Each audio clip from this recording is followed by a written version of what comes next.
But firstly, hallelujah, let's be reminded with our theme.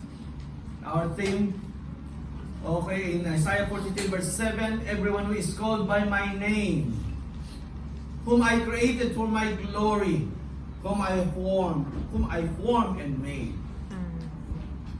I am. Can we all say it together in 1, 2, 3? 1, 2, 3. I am created for His glory.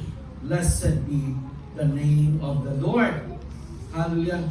In line with this theme with us, we are talking about doing the will of God. Because this gives glory to God. Hallelujah. Our text will be found in Hebrews chapter 13 verse 21. Make you complete in every good work to do His will, working in you what is well pleasing in His sight through Jesus Christ, to whom be glory forever and ever. Okay? And we have completed number 1, 2, and 3. I believe. Okay? Kasi ahead na kami doon sa Malaysia. Number 5 na kami. So I want to share with you about pleasing God. And if you ask me what kind of method of preaching that I prepared a text 1.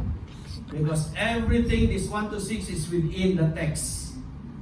And every point in this text that I have being complete, engagement in good works, God's power at work in us, pleasing God through Jesus Christ, glorifying God, and I have a subtext and pointers for each of them.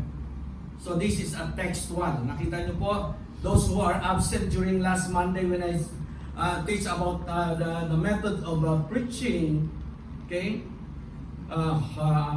I hope you got that lesson right for you to understand and learn the way of preparation of the sermon. So this one is the textual message.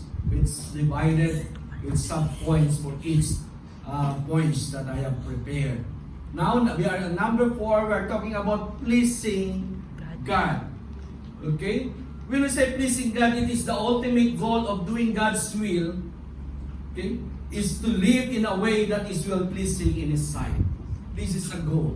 That everything we do, okay, we do it to make sure that please God, not please man. Okay? That whatever we do and plans, we are doing is to please God, not to please ourselves, because we are the one who plans for this. Make sure everything please the Lord. In your seeing, the way you see it, make sure please God. The way you speak, make sure please God.